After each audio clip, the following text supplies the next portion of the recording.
砸烂旧西藏，文化大革命狂暴，斗牛鬼蛇神。这位僧果袈裟垂手接受批斗的僧人是江撮林图登格桑仁波切，原是昌都地区边坝县江撮林寺仁波切，也曾是14世达赖喇嘛的侍读经师。1959年，达赖喇嘛出走印度之后，并为随行的江撮林仁波切，即在随后开展的揭批达赖叛国集团的运动中表现积极。1964年，在14班禅喇嘛遭到围攻批判的大会上，据说其中有以这位江撮林、扎什伦布寺的僧亲罗桑坚赞和班禅堪布会议厅的官员拉米索朗敦珠等人最为踊跃，也因此讨得新主任的欢心。一位曾在中共政权里担任过要职的藏人看到这幅照片时不住喟叹，透露说江撮林在侍奉达赖喇嘛时就从西藏军区联络部领取特殊薪水，充当线人。1965年，江撮林图登格桑当上了西藏自治区政协副主席、自治区佛协副会长、全国佛协常务理事等，但没想到仅仅1年就有了这样的下场。看来他并没能够将功赎罪，并没有获得党的信任。据说他的罪名是里通外国、支援边坝叛匪物资、破坏文化大革命等。他被戴上反革命分子的帽子，屡遭批斗。文革结束后，上层爱国人士重又讨得宠幸，但他已在1974年去世，虽有幸被平反，却未来得及享受世俗的安逸生活。从照片上看，批斗会场是松觉罗瓦，看来这是一次比较大的批斗会。沦为斗争对象的江撮林图登格桑的脸上浮现出一种奇怪的表情，似笑非笑，两眼却发直。站在他旁边一块挨斗的是另一位上层人士邦达多吉，而他们身后既有很像是居民的藏人女红卫兵，也有背着手很像是主持者的汉人干部。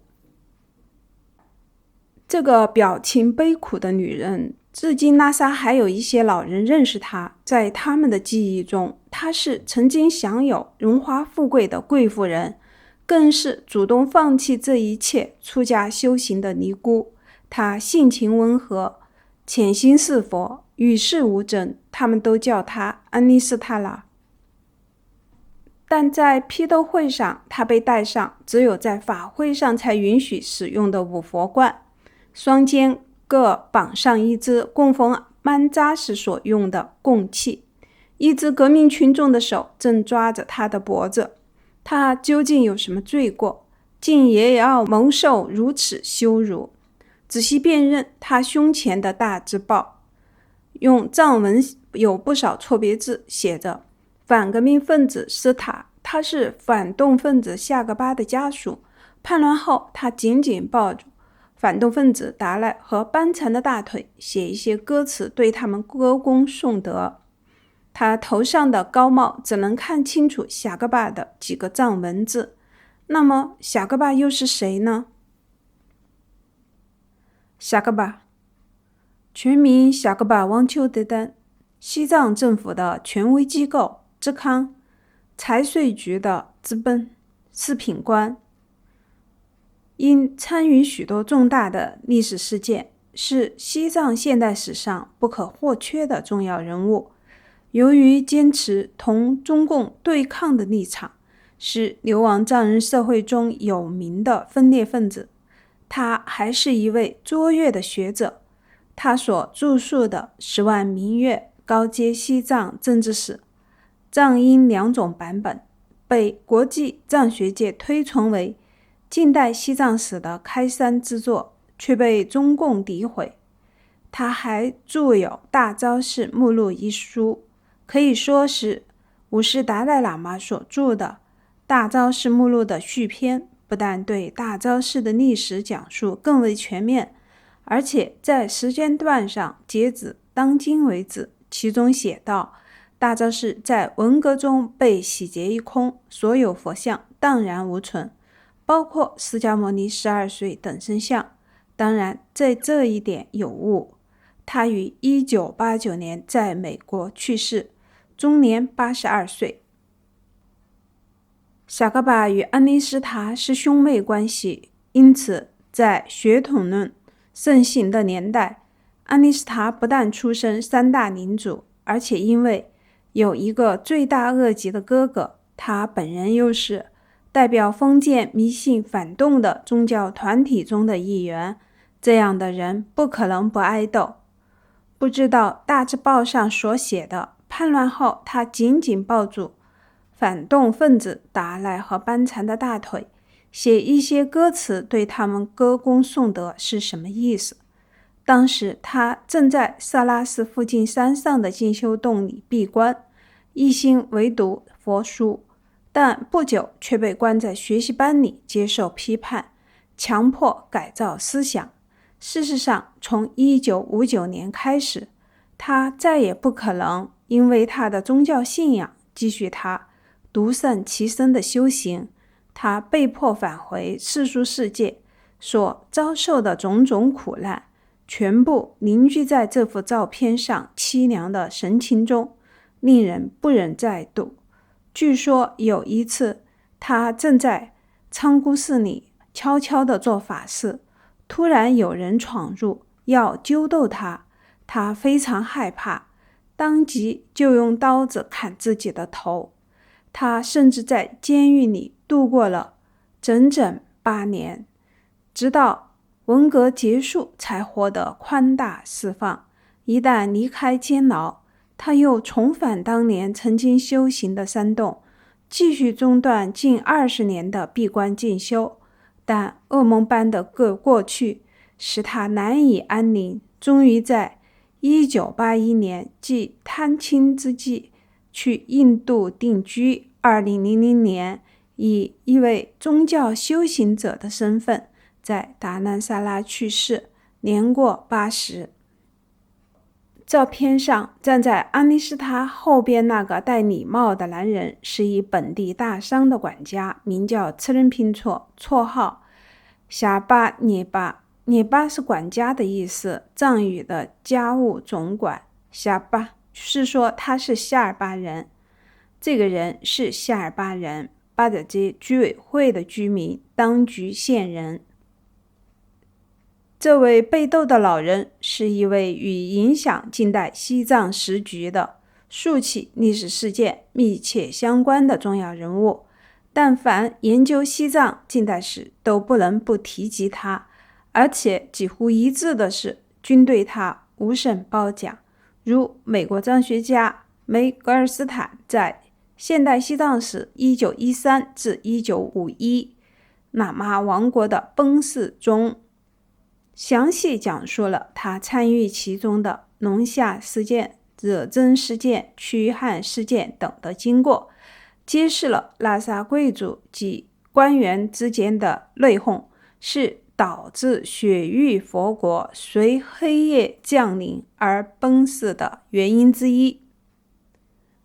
他的名字是噶雪曲吉尼玛，又称噶雪巴。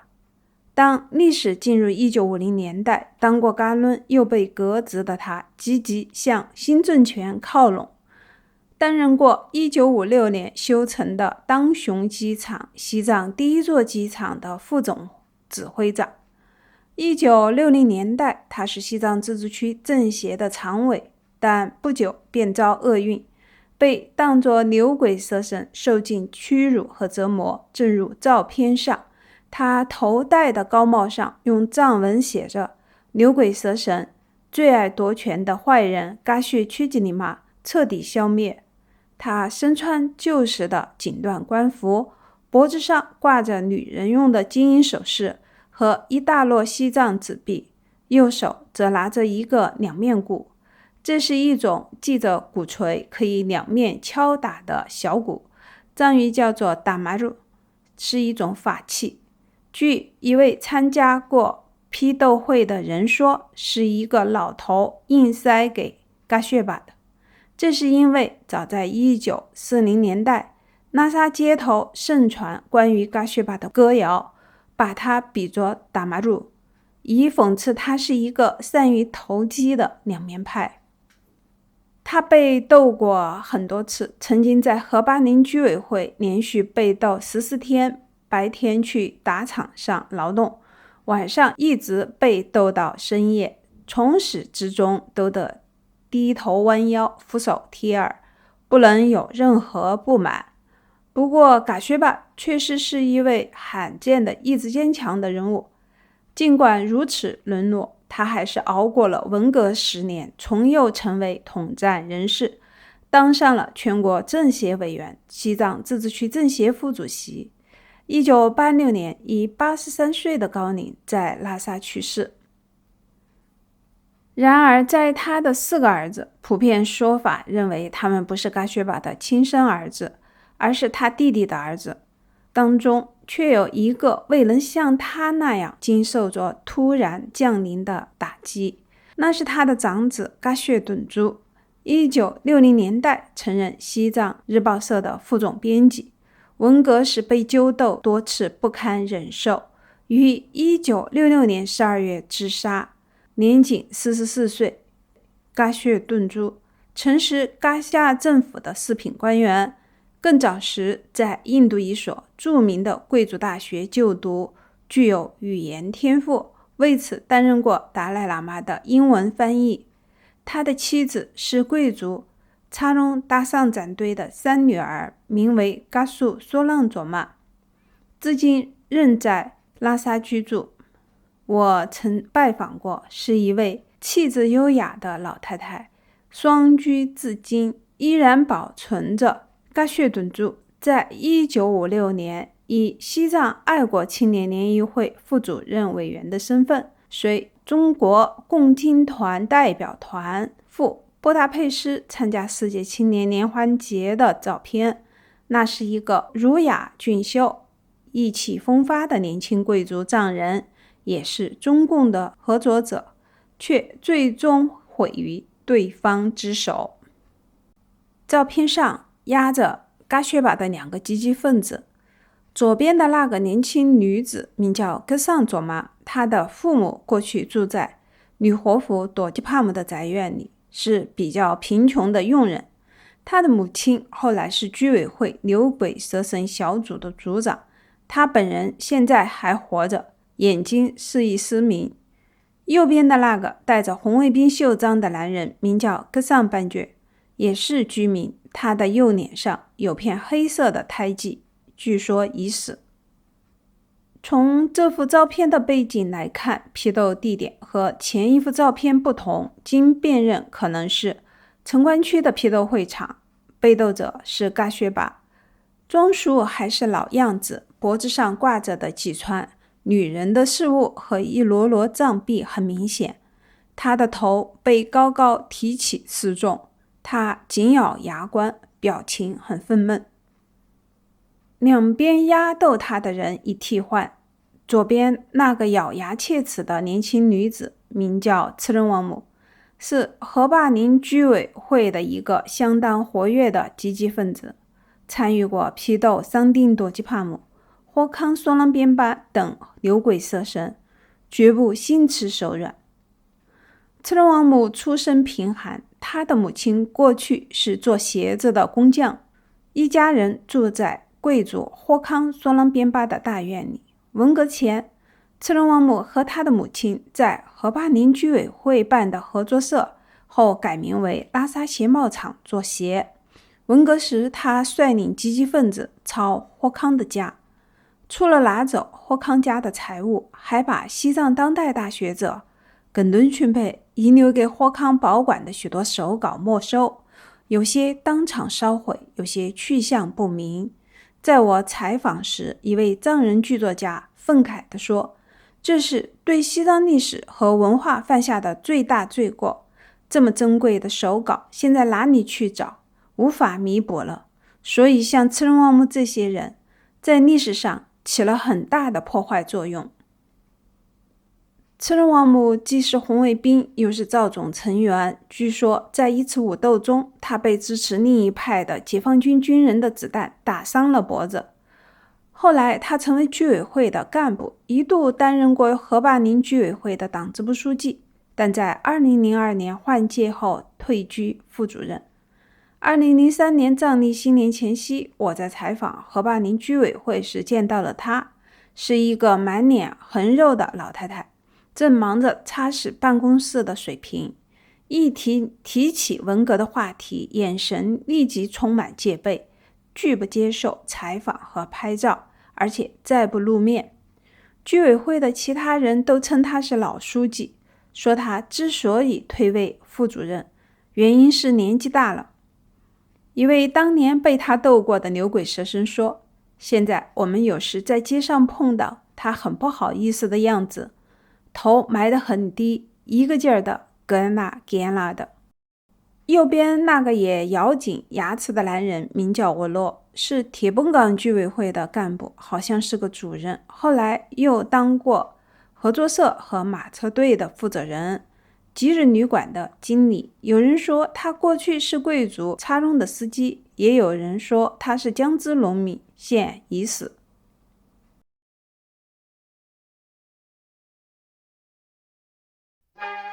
本节目由绝地金书工作室制作发布，